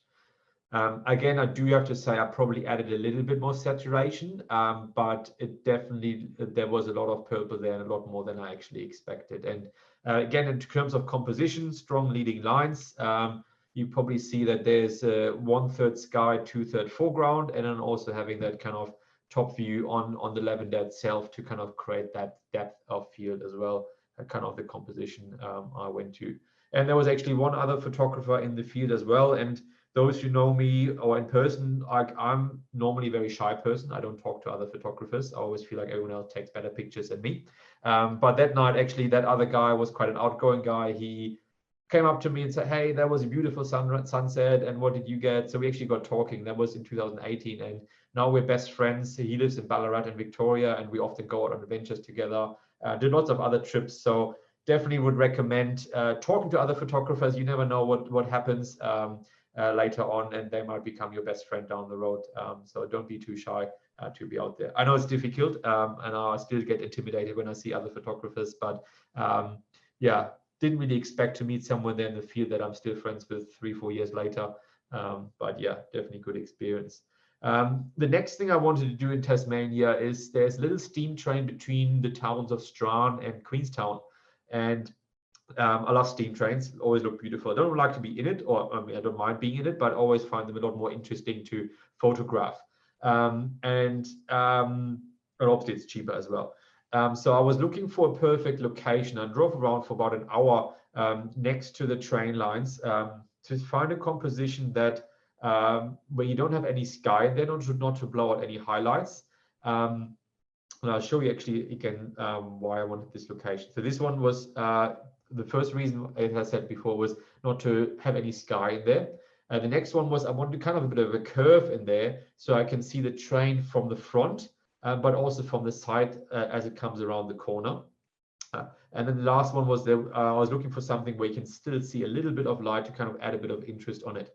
And all I had to do is then wait for the train. And because I like to create behind the scenes content, I actually put my little GoPro on the train tracks. And although it's a tiny little camera, I actually was quite nervous because I actually had no idea what would happen with that camera. And I also didn't want to freak out the train driver in case he would do like an emergency brake because he sees something on the tracks, because I didn't want to be responsible for that whole train coming to a standstill.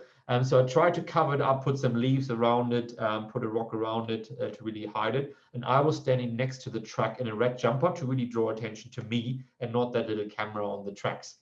And then the train was coming, and that's really when it got exciting. That's the little GoPro trying to hide it between the rocks, and this is what happened.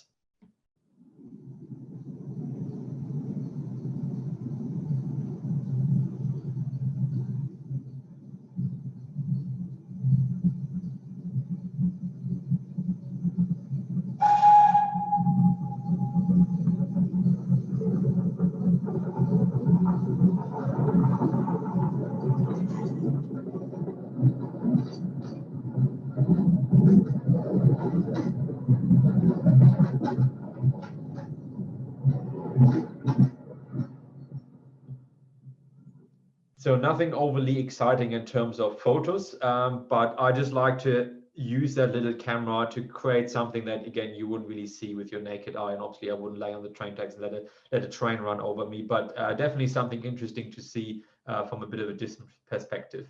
And then on the other side, the picture, that's on the back of my camera, it actually worked out as well. And so all that planning actually paid off. And as I said before, it doesn't have any sky in here, so it only has the trees from the forest in the background to not have any blown out highlights. It has the locomotive from the front and the carriages from the side, and you have a few light spots on the train itself to really make that add a bit of interest. That's the final image.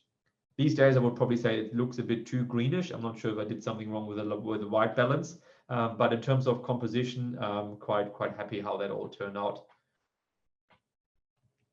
And then let's go overseas. As I said before, I'm from Germany, from Europe, and once a year before COVID, obviously, I usually went home to see my family, but then also decided to often put in like a week's worth of photography trip somewhere.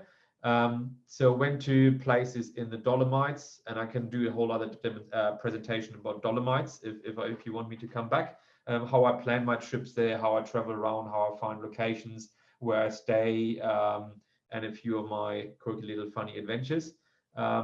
This one is the castle in Bavaria, Munich, called Neuschwanstein.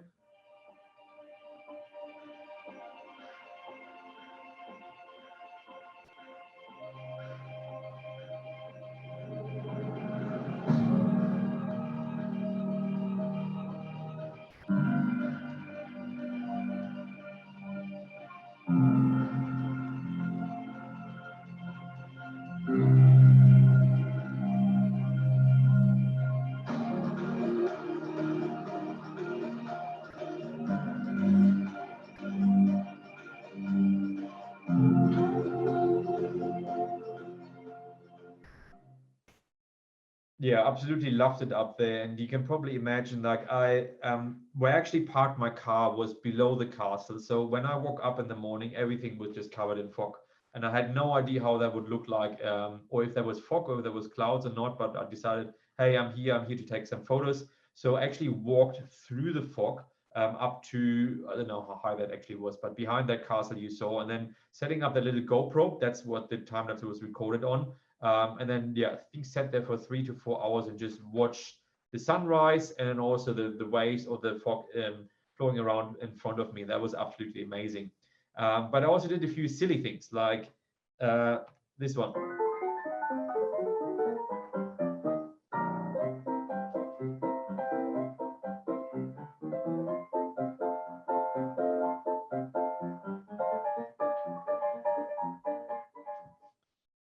So I was, as I said, I was traveling alone, so I didn't have anyone else to take pictures of me. So I had to set up a self timer and a time lapse and run up and down the mountain. But I think the final image, again, was worth it. Don't worry, it wasn't actually as scary as it may look here in this picture. And I was very, very careful walking up there. Also having those tracking poles there for extra stability. But yeah, absolutely amazing experience. And in terms of composition, again, have the leading line in here. Have the difference between the complementary colors, orange jacket and green foreground. And I think that's about it in terms of composition, but absolutely love the mountains out there. And the next location was one of the places in Switzerland. This place is called Landwasser Viaduct. And it's I think this specific composition here with the train coming out of the tunnel, crossing that viaduct and going in another tile underneath where I was standing is quite a popular one. They actually built a photographer platform up there. So I knew that would be an interesting location, and I just needed to wait for good light. So the only problem was that there's only one train, or there's two trains, one from each side, from each direction, but they're only once an hour. So I kind of figured out what time the trains would be arriving there. And my idea was to kind of get like a long exposure of the train either going in or out of the tunnel and kind of have that stretchy line coming out of the tunnel. So I saw the train come in from one side and all of a sudden got wet, but didn't get back to the car. Prepared my camera to make sure it's dry enough after it started raining. Let's see if I got that last shot there. So this is kind of the idea I had in mind with that red shot, but with that red train going in or out of the tunnel. But again, it wasn't really something I was overly happy with. Even the edited version wasn't really, there's still something missing. Maybe the train wasn't long enough, or I missed that first part here coming in. So I went back later at night, tried the same thing again, only once an hour, was raining. Tried that at night, again, didn't look really well, really great, because you can hardly see the train. You just see that green light and then a bit of light on the bridge. So I went back again the next morning. But then the next morning I decided, hang on, why should I shoot what everyone else is shooting? So I actually turned my camera around and found this train, which is a bit more like an S-shaped or like a question mark line here. And what I've worked out the previous days was what is actually the perfect exposure time or the shutter speed to get all of the train tracks covered with the train and have the train still look at smooth and nice and red. So this is actually then the image I got at the end of that session. And while the images on the previous day didn't really work out, I think it was the perfect practice basically, or training camp for me to get to this shot. And with this one I actually got quite lucky. This is actually one image. I didn't play around with this one. With this one I got quite lucky because the train was actually longer than the normal train. So that meant for the entire, I think it was a 6-second exposure. For the entire exposure, the train was covering the entirety of the tracks. Because if you, for example, shoot a 6-second exposure and the train only covers this bit here at the bottom for maybe like a second, you have 1 second of train and 5 seconds of no train. So you would actually see in this long exposure, you would see the train tracks come through and it wouldn't look as great anymore. So this one I got really, really lucky, was the perfect length of the train, but also the perfect exposure time. Yeah, that was actually 15. And I did have a 10-stop filter here. So I can, oh no, it was 6 seconds. So I can actually shoot for 15 seconds in the middle of the day and not blow out anything. So that really, really, really helped. Another shot, this is the Matterhorn. Anyone maybe have seen this kind of mountain here in the background. One of the highest hotels you can stay in Western Europe. The hotel on the right-hand side, it's called the Gornergrad. It is on 3,100 meter. Definitely had a massive headache staying there the night, but it was such a beautiful site up there and definitely worth it. So that was in 2017, and this was 2018 from the Dolomites. But again, Dolomites, if you ever want me to come back, I can do a whole other story about the Dolomites in these beautiful mountains up here. Same with this one.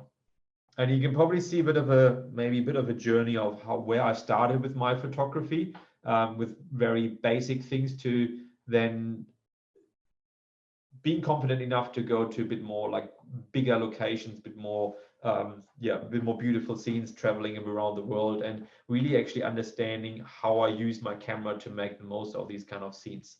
Before we finish up, I just wanted to take you to one specific image that I've taken, I think 5 years ago, but it really is very not typical of what I normally shoot. But it's a picture that was featured by the Head-On Photo Festival. I'm not sure if you heard about the Head-On Photo Festival.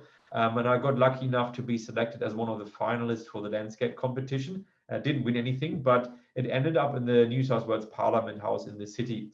And the way it actually came apart, I'm not sure if anyone's seen that before, is I was trying to capture the vibe of the suburb Newtown in Sydney. So for me, Newtown was always this kind of vibrant alternative place. There was lots of graffiti, and I got into photographing that, and it's like, well, that's all pretty cool, but again, in the end, it's not really my art because it's someone else that painted those or sprayed these things on walls. And while it does look, I don't know, good, or some people would say it's just doesn't look that great, I wanted to kind of capture that vibe of the city in a different from that suburb in a different kind of light. So I came up with doors.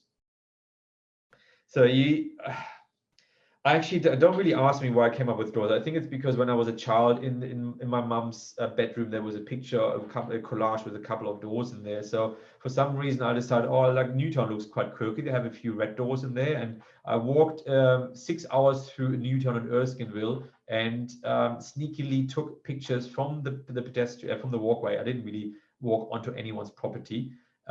Took picture of probably around 130 different doors, and when I came home, I was actually quite surprised how many different colors there are. And yeah, it was quite interesting then to kind of see there's actually like a few yellow ones, a few pink ones, a few modern ones, a few old school ones, and yeah, put that together and I'll show you. So what I actually did is, let's go back this way. So shooting this kind of thing was one thing, but then putting it all together was kind of a separate thing. So I wanted to look a bit like chaos, but I also wanted to put some structure in that chaos. So if you actually look a bit closer, you see there's one red door here right in the center. That's kind of the starting point. And then I have a red door on this side, 2 doors left, and a red door on the right-hand side. And then you have a bit of a circle of red doors if you go diagonally up. And then you have a circle of red doors here and a circle of red doors here, a bit like an 8 on its side, or like glasses. And when you look at all the other colors, I always try to line them up symmetrically. Like there's a yellow door above the red door in the center, and there's one below, and so on. So you have the black doors in the top right and the top left, and the bottom left and bottom right. So that's how I try to put a bit of like a bit of a system to it. So what I actually did is so ignore my handwriting, but I actually counted how many colors I had of each door. And then I started with putting this grid together, and I gave each color a number. I actually forgot, like here, this is like the number here is like the red ones have the number 1, the brown ones have number 3, blue number whatever. So this is when I came up with that grid. And I knew I had to have an uneven number of columns here to get that one center column and center row in here. That's where the little cross is in here. And because there would be no way to decide how, I think it's 119 doors in total for this collage, which door to put where. So I actually printed all these doors. I went to Officeworks, printed them all out, obviously cropped them so they all have the right frame around each door and the right size. And then I put them on my bedroom floor. so I can actually rearrange them and see, hey, how does this look? Does this red door look better over there, over there? What do I do? And then I added all the other colors one by one, started with the red one, then the yellow one, then the blue ones, and ended up then with this. And then once I had all of that done, so let's watch, is there time lapse? Once I had that all done, let's go one back. I then went back into my computer. So I didn't take a picture of this collage because that obviously would be a bit messy. But then I knew exactly on my computer which door I had to move where in the collage. So once I opened up Photoshop and had the 119 layers in there, it was a lot easier to move things around. They're all the same size, the same pixels on each side. And then it took me about probably only 20 minutes to put each door into place, and I knew it would look good. Submitted that to the Head-On Photo Festival, yeah, and ended up in the Parliament for 4 weeks, which was pretty amazing thing to see some of my pictures up there. And because Head-On is really good in marketing their competition, they actually took that to China, to New Zealand. It ended up in the Randwick Children's Hospital to put kind of some joy out of those people that end up in hospital and just want to distract themselves. And yeah, absolutely beautiful. However, then I think that was Jetstar, no, not Jetstar, Tiger Airways. They got wind of it and they promoted the Head-On Photo Festival the year after. And I didn't actually get a copy of the in-flight magazine until it was already printed and all done. And then when I saw it, I was absolutely shocked what they did to my picture. Because after what I told you earlier, that I had a specific system how I arranged the doors, they totally missed that and printed this image in a totally the wrong way. It's cropped, which for an image like this, like they should have not done that. This just totally ruins the whole composition. But they also put the center of the image here on the right hand side, so it kind of loses this kind of those two red rings that I put in there. And yeah, I was pretty annoyed that they did that. But in the end, still a pretty cool collage. Again, the concept of combining different things is probably not new. I think I've seen this with letterboxes or with beach umbrellas or with shoes or other things. But again, it was something where I kind of was a bit bored one afternoon, and it ended up to be something completely different to what I normally shoot, and everything else what you saw earlier today was obviously different. But really, really enjoyed this project, and yeah, was quite lucky to get this photo in a couple of competitions and then seen around the world. And that's pretty much my journey as photographer. So started with these kind of smaller cameras, and now this is a photo of my website. So now I do sell prints and calendars and sell Photoshops and run workshops and give these presentations. So never would have expected to end up here when I started and bought my first DSLR, when I first had that analog film camera years ago, that I would ever do these kind of things and actually talk in front of people or educate or teach what I've learned, so that other people can go out there and create something similar. But quite happy where I ended up, and I've met so many people throughout that journey and had so much joy, and actually learned that once I connect with other people rather than shooting with myself, my photography, I guess the quality has lifted up. I learned from a lot more things from other people. People share ideas. For example, hey, tonight the opera house is lit up with a beautiful collage. Maybe you should go out there. So definitely recommend, and obviously you guys are on that club, which is a lovely thing. Reach out to other people and help each other out, which actually helped me then over the last couple of years. And this is probably something I want to finish with, because this is kind of the photography I do these days, which is a 360-degree camera. It's a tiny little thing that looks like the GoPro, but that has two lenses, one facing each side with a 180-degree angle view, and both combined together. Shooting a time lapse over 6 hours gets you pictures like that, which again probably gives you a headache because it looks all a bit all over the place. But this is basically where my photography has taken me, moving away from like looking at different cameras or like getting the fanciest camera, rather to like looking at interesting composition than trying to shoot something that's yeah, a little different. And anyone who's paid attention, like that whiter, brighter light at the bottom here is actually the moon rising towards the end of that exposure. That's pretty much all from my side. I probably did talk very fast and that covered a lot of different topics. if there's anything you would like me to come back for and talk about in more detail, or if anyone is interested to get into private workshops, more than happy to take you through that. Yeah, just give me, send me a message either on my website or on Instagram or wherever, and I'm happy to help out. And I'll just put that up here if anyone is interested in joining me in the Shangri-La for a couple of hours later in August. Feel free to scan this or go on my website. And I guess now we open it up for questions. I think we're all stunned. Thank you, Jan. That was absolutely fantastic.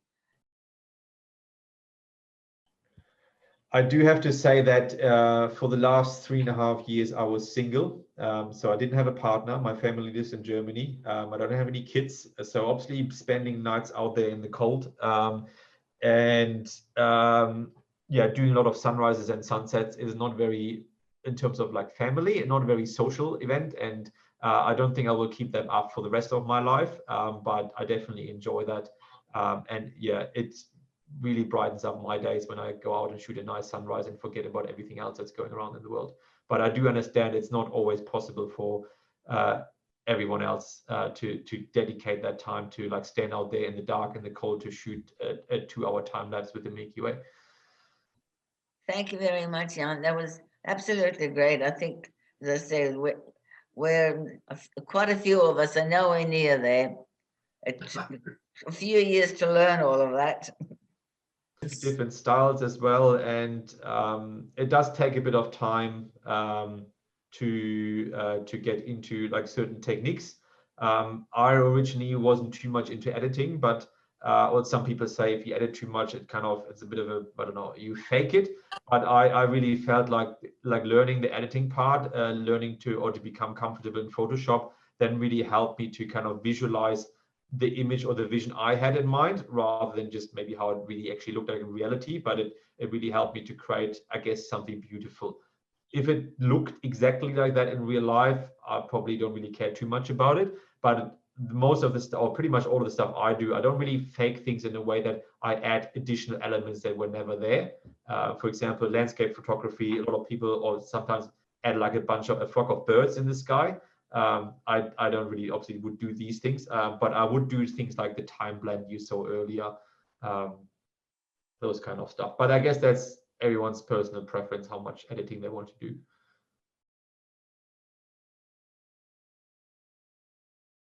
So like I would not put my DSLR camera on the train tracks. That obviously would be quite risky, and they're obviously way more expensive. But they are quite little like sturdy. They're mainly used for action cameras, like people that go like surfing, skiing, doing lots of like mountain biking. They clip them to their helmets or have them somewhere standing.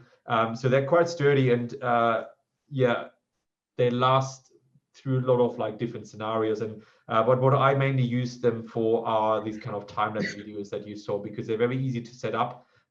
You have the video immediately as a video file, the time lapse, and you can just play it without too much editing later on.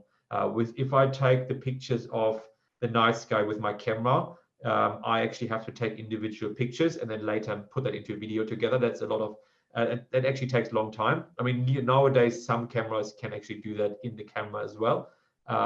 But yeah, it's nice to have kind of a smaller camera for those kind of behind the scenes contents on handy.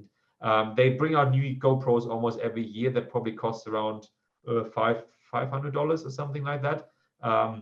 But yeah, I found them quite useful to have that kind of either the 360 camera for those kind of weird 360 views, or the GoPro as kind of behind the scenes content.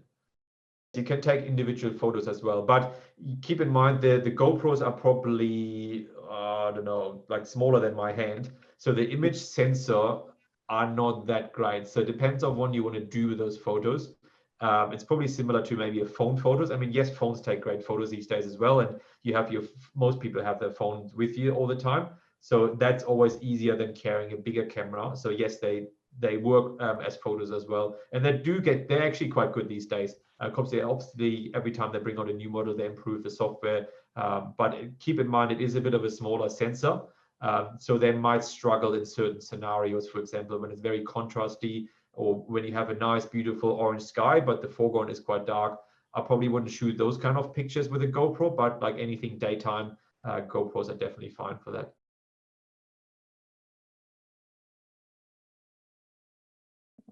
Yeah, actually, I've heard that a lot. So yes, crop camera. I bought the crop sensor camera back then because I didn't want to spend too much money on the full frame camera without actually knowing what I'm doing. And I didn't really know too much about professional lenses, so I just went for the kit lens. And hopefully what you've seen throughout this presentation is that I'm not sure if you would have even recognized that this is like a kind of a more entry-level camera with like the composition, the light, and the location, and maybe the editing itself is much more important than having like a $10,000 camera. For certain situations, for example, like Astro, a newer camera would probably produce a cleaner image if you want to print it and enlarge it or something like that. Otherwise, if you know your way around, like in terms of the editing to really bring out the details, I don't think it makes too much of a difference. That said, I will probably upgrade to a full frame camera very, very soon, because I think after 8 years, for me, it's time for something new. And most people will probably, I would say, not see the difference, but it should make the editing part easier. And also when I want print pictures, they should look a little bit cleaner. Definitely don't need to go for the most expensive gear. They like, even like the GoPro, your phones are usually fine. And if you know a little bit about composition and the light and the right location, you can still create amazing images. Thank you, Jan. That sounds like there's no more questions coming. No. Thank you very much. Just letting everybody know that this was hosted by East's Photo Club. A big welcome to the non-members who attended tonight, and please sort of consider sort of coming along to our club. And I've shared the details of East Photography Club on the screen, so you can see the website and the email address for if you want some more information. Can I just say, all the visitors, they're all welcome to come to our Snap and Chat, and also on our excursions in the city. That'd be lovely. Anybody who would like to join, we'd be very, very happy to see you there. I think that's probably the end of our session. So thank you very much, Jan, and all the visitors for joining us. Thank you. Have a good night then. Bye-bye.